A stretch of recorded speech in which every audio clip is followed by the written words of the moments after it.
विश्व के सभी मेरे साथियों को राजरत्न अम्बेडकर की ओर से जय भीम, नमो बुद्धाय। आज मैं आप लोगों को एक विशेष जानकारी देने के लिए ये वीडियो बना रहा हूँ। और ये जानकारी ये है कि पिछले 2 दिन पहले यानी पिछले मंगलवार को 28 या 26 अप्रैल 2020 को यूनाइटेड नेशंस के USCIRF इस धार्मिक अल्पसंख्याकों के सुरक्षा हेतु बनी हुई ये जो समिति है, United states commission for international religious freedom, इस संस्था ने विश्व की धार्मिक अल्पसंख्याकों को सुरक्षा प्रदान करने वाली इस विश्व की संस्था ने भारत का रिपोर्ट तैयार किया है। और हेरिसन एकिन्स जी ने मुझे विश्वास दिलाया कि आने वाले जो साल में है वो इंडिया के ऊपर ये रिपोर्ट बनाएंगे। अब ये रिपोर्ट उन्होंने रिलीज की है, ये जानकारी देने के लिए मैं ये वीडियो बना रहा हूँ। भारत के सभी मीडिया ने इस रिपोर्ट का बहिष्कार किया है, बॉयकॉट किया है। कोई भी मीडिया ये रिपोर्ट नहीं बताना चाह रहा कि इस रिपोर्ट में क्या लिखा है, और इसलिए ये वीडियो बनाकर मैं आप लोगों को बताना चाह रहा हूँ कि ये रिपोर्ट में क्या लिखा हुआ है। सबसे पहले तो ये जानकारी देना चाहता हूँ कि USCIRF, United states commission for international religious freedom, ने ये कबूल किया कि भारत में धार्मिक अल्पसंख्याकों का उत्पीड़न हो रहा है, उनकी हत्याएं हो रही है। जय श्री राम न बोलने पर उन मुसलमानों को मारा जा रहा है, शेड्यूल कास्ट के बच्चों को मारा जा रहा है। ये उन्होंने कबूल किया। और कुछ चर्चेस के ऊपर, क्रिश्चियनों के ऊपर भी हमले हो रहे हैं, तो ये उन्होंने रिपोर्ट में कबूल किया कि हाँ, कि भारत में इस तरह का माहौल बनाया हुआ है। और भारत को countries for particular concern CPC यानी विशेष ध्यान देने योग्य देश की सूची में USCIRF ने भारत का समावेश किया है। अब इसके बाद भारत में किसी भी तरह का हेट स्पीच होता है, धार्मिक उत्पीड़न होता है, किसी भी अल्पसंख्यक, चाहे वो मुस्लिम हो, चाहे वो बुद्धिस्ट हो, या चाहे क्रिश्चियन हो, किसी भी धार्मिक अल्पसंख्यकों के ऊपर अगर कोई भी अन्याय होता है, कोई भी अत्याचार होता है, किसी सिख को भी अगर कोई अन्याय अत्याचार होता है, तो USCIRF उसमें डायरेक्टली इंटरफेयर करेगी। और इस तरह का पहला ये कदम उन्होंने उठाया है कि भारत को उन्होंने CPC के लिस्ट में समाविष्ट किया है, कंट्री ऑफ पर्टिकुलर कंसर्न के यादी में, सूची में भारत का समावेश USCIRF ने किया है। दूसरी बड़ी बात, जितने भी ऑफिशियल्स मोदी सरकार के हैं, जितने भी जो ऑफिसर्स और मंत्री है मोदी सरकार में, उन सभी लोगों को US का वीजा ये उनको बैन किया गया है। किसी को भी US का वीजा नहीं मिलने वाला। और खुद अभी मोदी भी, जो ट्रम्प के इतने अच्छे क्लोज फ्रेंड बताए जाते हैं, तो खुद अब आने वाले समय में मोदी और अमित शाह के ऊपर भी इस तरह का बैन, इस तरह का जो सैंक्शन है, ये लाने का काम USCIRF ने, ये सेकेंड पॉइंट में बता रहा हूं कि USCIRF ने ये कदम उठाया है कि भारत मोदी सरकार के सभी ऑफिशियल्स को, किसी को भी वीजा US का नहीं मिलेगा। और तीसरा कदम उन्होंने उठाया है कि जो फंड वो लाया करते थे, मोदी यहाँ पर लाया करते थे, जो BJP और RSS को फंड देने का काम कर रहे थे, जो डाइवर्ट करके वहाँ पर वो सारा फंड देने का काम कर रहे थे, तो यूनाइटेड नेशंस ने, US ने ये इस फंड को रोक दिया है। अब वो BJP को, मोदी को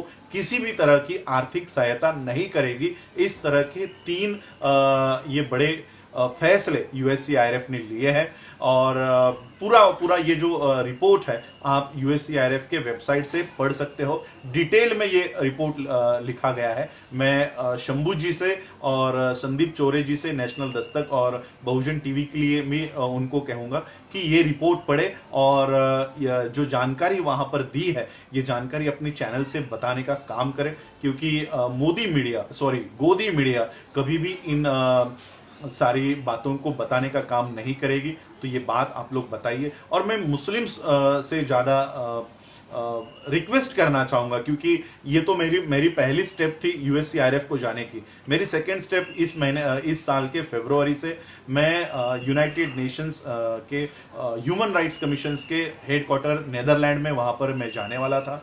और मेरा उस तरह का वीज़ा भी मेरा आ गया था। मेरी सारी जो कानूनी इमिग्रेशंस का जो सब है वो सारा पूरा हो गया था। मुझे स्पॉन्सरशिप भेज दी थी, मेरा सारा टिकट्स का भी सारा बंदोबस्त हो चुका था, लेकिन कोविड की वजह से, कोरोना की वजह से ये सारा मामला ठप हो गया। लेकिन मुस्लिम्स में से एमजे अकबर नाम के बीजेपी के जो सदस्य होंगे वो नेदरलैंड में पहुंचे।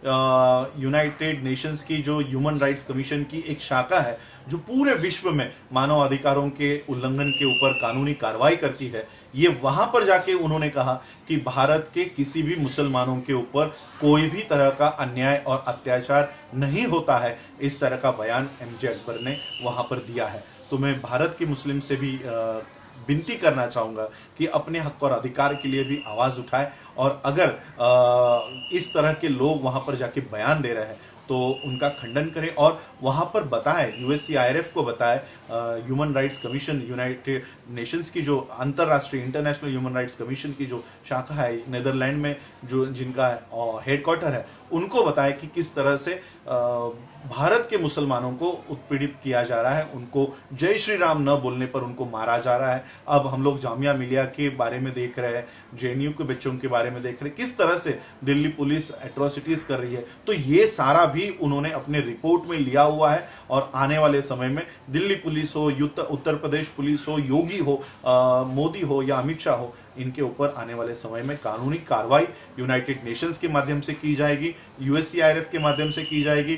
खुद यूएससीआईआरएफ ने ट्रम्प के ऊपर भी वहां पर टिप्पणी की है कि ट्रम्प का कर्तव्य था कि वहां के जब वो इंडिया के विजिट के लिए आए थे तो यहाँ के धार्मिक अल्पसंख्यकों के उत्पीड़न के बारे में कहे, लेकिन ट्रंप ने ये बात नहीं की, तो वहां पर जाके उनको उसका सामना करना पड़ा। तो ये सारी बातें यूएससीआईआरएफ ने अपनी रिपोर्ट में लिखी है। ये यूएससीआईआरएफ के वेबसाइट से आप लोग डाउनलोड करके पढ़ सकते हो। तो यही जानकारी देने के लिए मैं आज ये वीडियो बनाकर आप लोगों को ये बात बताने आया था कि 1-2 साल पहले मैंने इसी तरह से एक वीडियो बना के कहा था कि अगर यूएससीआईआरएफ के लोगों को यहाँ पर आने से रोका जाता है तो हम वहाँ पर जाएंगे और सभी तरह की जो उत्पीड़न की घटना हो रही है भारत में उसका जवाब हम लोग वहाँ पर देंगे।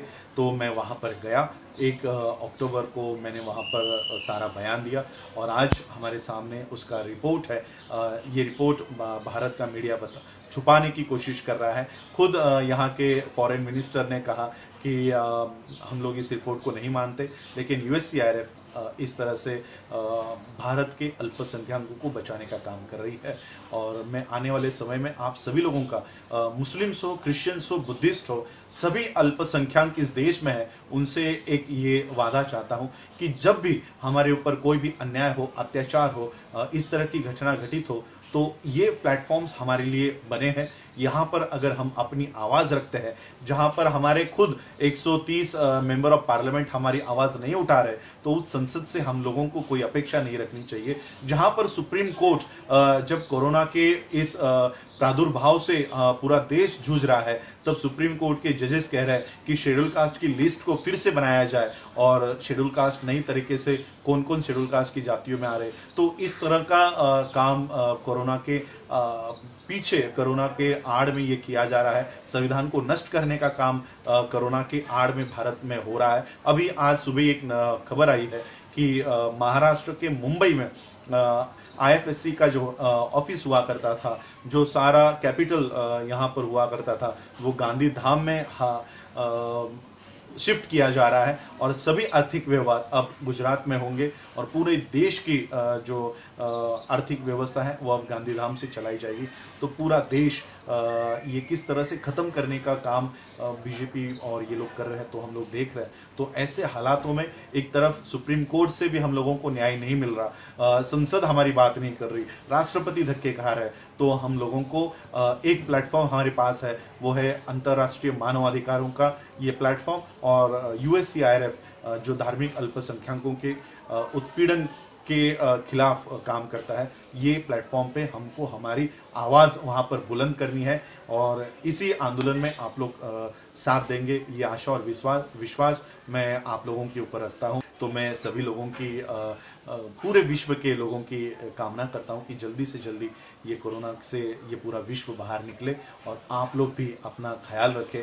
तो सभी लोगों ने जिन जिन लोगों ने मुझे इस मोमेंट में साथ दिया, मैं सभी लोगों का आभार व्यक्त करता हूं और यही रुकता हूं। आप लोगों ने मुझे सुना उसके लिए आभार। जय भीम, जय भारत, जय बुद्ध।